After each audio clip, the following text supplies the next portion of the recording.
Imagine waking up to a doctor draining your blood with a dirty syringe. Oh, yeah.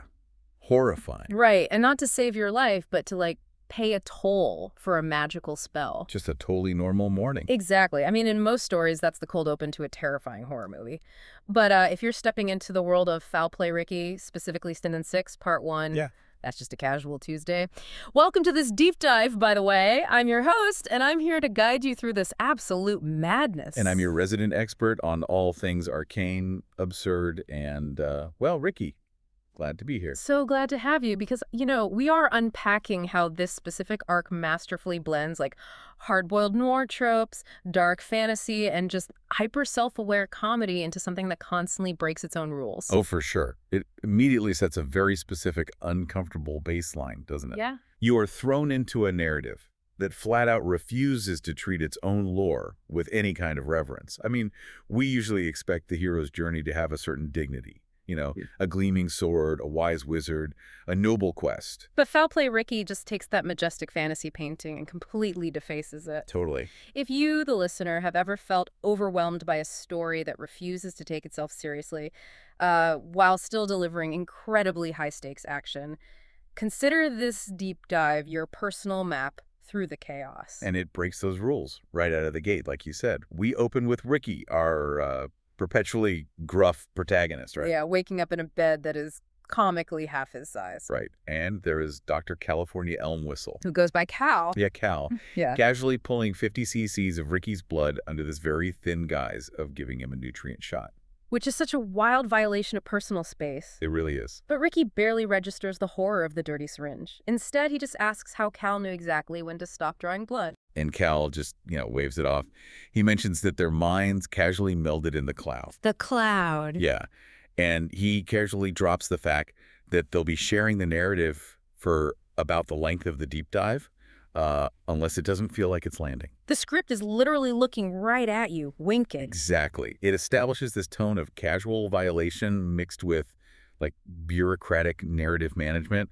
They aren't on a grand, sweeping quest. No, they just need to retrieve Ricky's magical watch. Right. And where do you go for a magical artifact in the mystical town of Haunchyville? You don't scale a towering wizard spire or, brave a dragon's lair. No, you go to a strip mall. You go to a strip mall, specifically Haunchy's Pawn and Billiards. Which is just a brilliant subversion of the classic magical shopkeeper trope. Oh, absolutely. Because in standard fantasy, the shopkeeper is mysterious.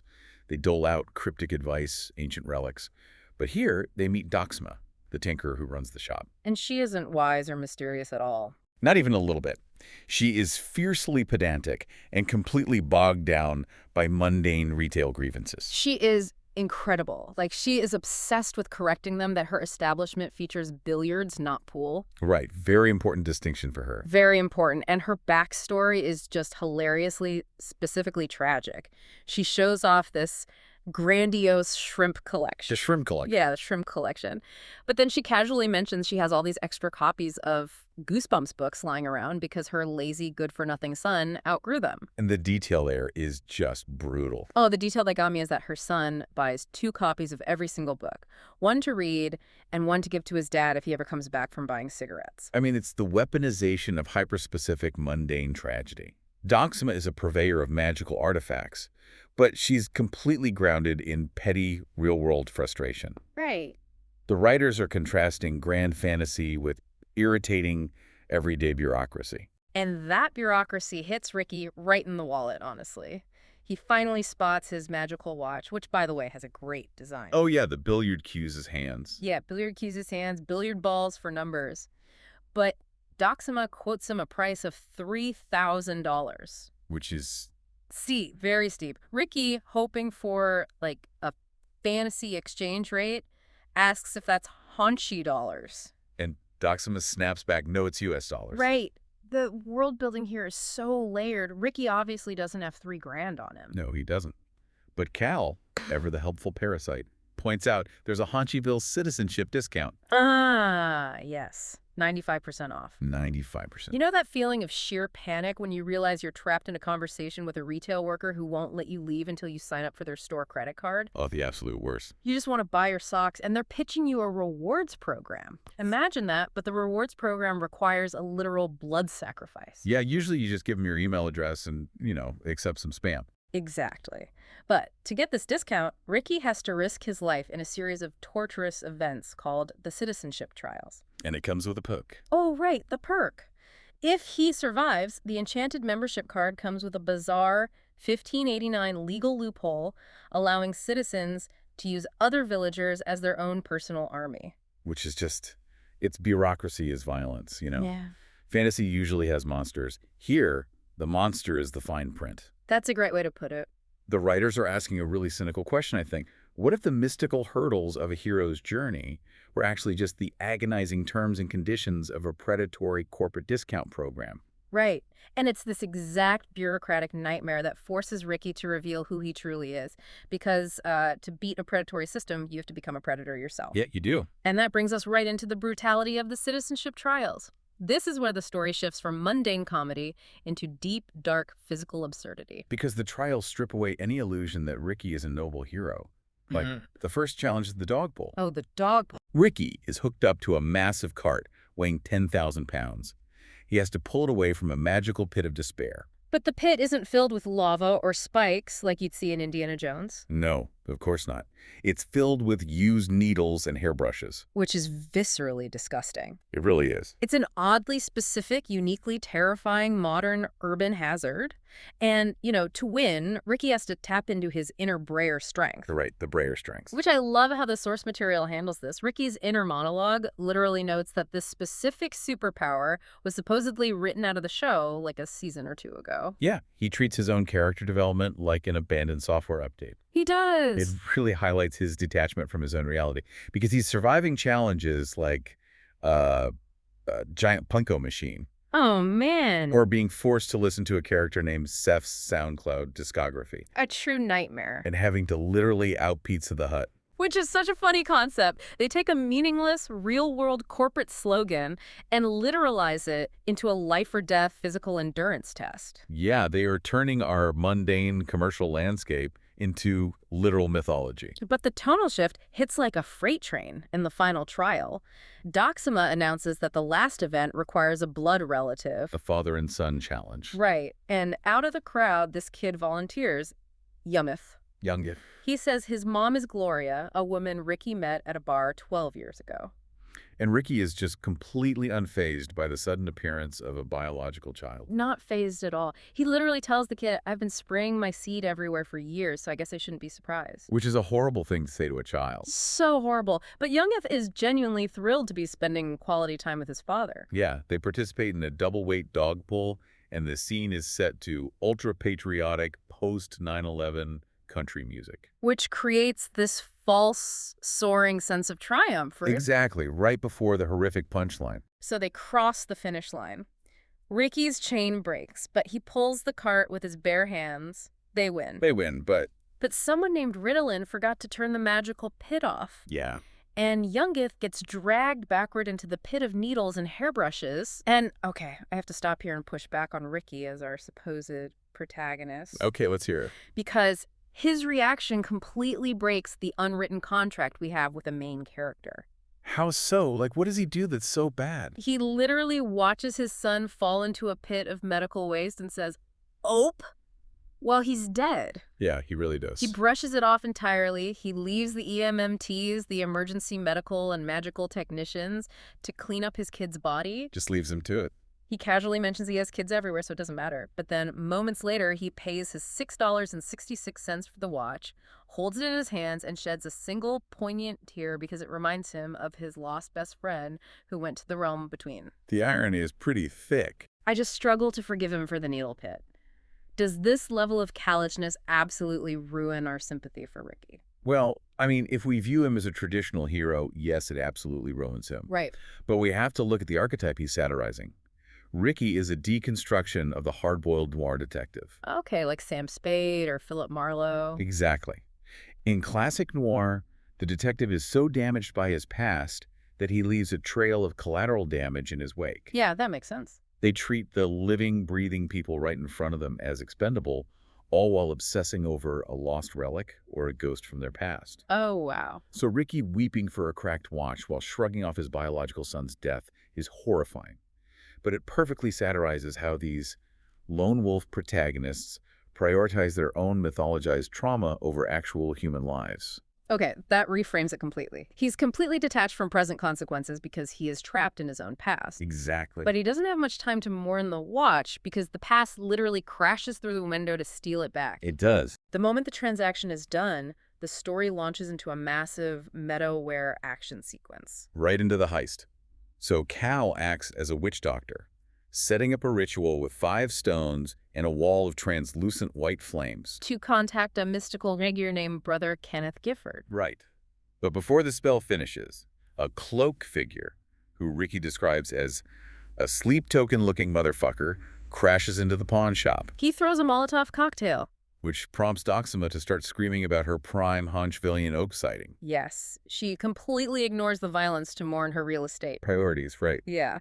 And then the cloaked figure steals the watch, claims it as his inheritance, and dives into the ground. Which initiates the pursuit into the night caverns. The nightcap. Yeah, Cal describes this subterranean space as a mix of the fire swamp, the bog of eternal stench, a bad neighborhood in Fraggle Rock, and the climax of 1979's Alien. Which is honestly the most evocative description of a cave I've ever heard in my life. It really paints a picture. It does. But navigating these caverns is treacherous. They are covered in dangerous illusions that look like beautiful, twinkling landscaping. And to see through the deadly traps, Cal has to cast a counter-incantation. But there's a catch. Always a catch. The spell requires fresh blood.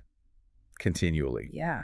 So Cal just keeps slicing Ricky's hand open with a Bowie knife as they run. It's an incredibly visceral, repetitive act of violence. Yeah. But what's striking is how the narrative treats it as a mere mechanical requirement for survival. Exactly. Like, we've all played those video games where you have to protect an NPC, but they just keep making demands. Oh, the escort missions. Yes, Cal is the absolute worst video game escort character imaginable. He is a travel guide who demands a toll of fresh human blood every 60 seconds just so you can see the road in front of you. It's exhausting. And the kicker, Cal refuses to use his own blood because he doesn't want to risk getting an infection. I know. It's a perfect analogy. And the source material explicitly leans into that video game mechanic. Right, Cal literally treats the blood spell like a GTA invincibility cheat code. Yeah, and Ricky's internal monologue even calls the pursuit a big-budget chase sequence. He references utilizing all the money the studio gave us. It's so aggressively self-aware, but all that physical momentum just hits a brick wall when they corner the thief on a large, foggy tree stump platform. Right, the physical chase ends, but the psychological one begins. Because the thief takes off his skull mask? And the reveal ties up several absurd, loose threads from the show's past. The villain is a Ryan Gosling-looking man with a scar. Right. He reveals himself as Johnny Vapes. Johnny Vapes, Ricky's son with his first serious girlfriend, Serena Vapes. Who tragically was murdered by a hitman. Yeah. So Johnny reveals that he has been the architect of Ricky's misery. Like all of it. All of it. He manipulated the dark magic of the Raisins, the very faction Ricky thought he had escaped. Oh, wow. He was behind Joe Tourniquet, a character who apparently suffered a terrible pasta sauce incident. The pasta sauce incident. Johnny connects the dots, proving that Ricky's past wasn't just haunting him, it was actively hunting him. Johnny is entirely driven by the trauma of growing up in the shadow of Ricky's carelessness. And how does Johnny initiate his grand emotional revenge? He pulls out a vape. He takes a massive hit of a powerful serum that smells of wormwood and mayonnaise.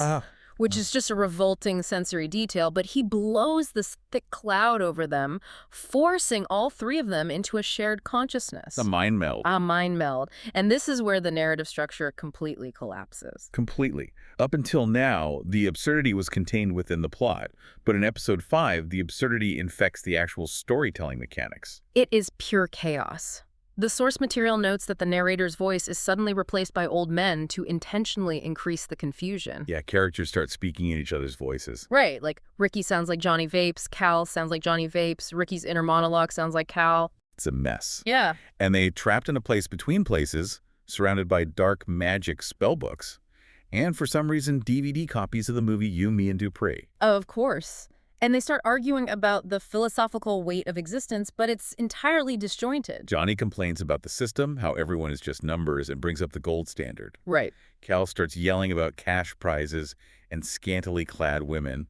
Ricky complains he can't see anything with all this nothing in the way. And someone is playing the Juno soundtrack backwards. But what really threw me, like the absolute cherry on top of this chaotic Sunday, is when a polite monster interrupts them. Oh, the monster. He just pops into this psychic void and asks if they want to grab a brewski. And all three of them simultaneously scream, "No!" and tell him to shut up. Poor guy. And the monster just politely apologizes and leaves. I mean, the total whiplash there is staggering. Exactly. Why does the show use such aggressive absurdity right in the middle of a climactic, emotional villain monologue? It's a good question. Johnny Vapes is literally pouring his heart out about his murdered mother and his quest for vengeance.